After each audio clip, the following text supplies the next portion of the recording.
My personal connection to today started 25 years ago when a man diagnosed with paranoid schizophrenia decided to stand up in a bar, about half the size of this room.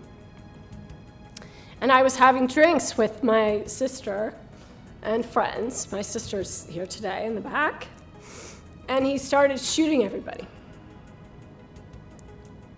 And he shot many, many people. And he killed one young student. And then he stopped shooting. And for those of us who were still there, we were hostages for the next 8 or so hours. Today we're here at the Breaking Barriers Symposium, and it's a collective of agencies from across California who are concerned about the social, emotional, behavioral health needs of children. I was compelled to sit down one morning and write my story and say, we have to serve these needs. And from that came Breaking Barriers. We should start something where we can educate people. We're here today probably after 18 months to 2 years of hard work. But to do this work, it really means that you have to have a gut reaction to students not being served. And I think that today we were able to have conversations that have been rich and intense, and we didn't just sit and admire the problem. We have 5 people on the team, but they don't talk to each other. So it's very difficult, to play a game if you've got 5 different folks who are all working towards the same thing, and then we don't communicate with each other.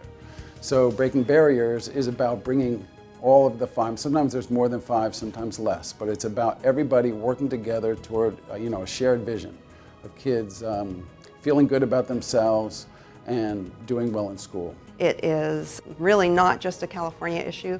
It is a national issue and indeed an international issue when we look at the effects of not providing mental health services to children when they need it most. In the audience today are representatives from county teams, Department of Behavioral Health, Department of Children's Services.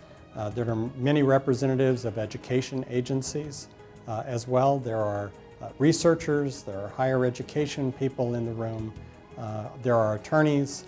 They come from a broad spectrum of involvement, different professions that all relate to children with social, emotional, and behavioral needs. We're experiencing similar challenges with the coordination of services and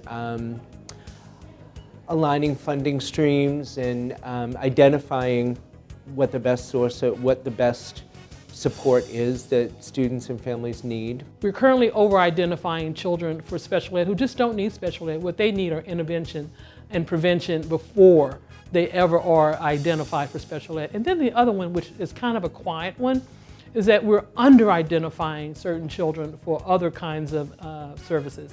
So it's not that special ed is a bad thing, it's that we're getting the wrong children in special ed, and the children who should be there are not getting in there. I love that people are engaged, people are listening well, people are sharing well. I personally believe that this is really a civil rights issue, that unless we can do the right thing for all children, we're not going to make enough difference. Having been a hostage and being a trauma victim and a post-traumatic stress patient and somebody who found recovery and center, and then seeing a world where so many children and families cannot get the services that they need to get to that place of wellness, of wholeness, and to get past the trauma that they suffer or those needs that they have.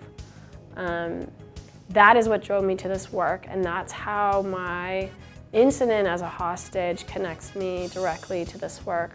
But it's also combined with the fact that I've been an attorney representing children and families and education for 22 years, and so I know how the systems work or don't work.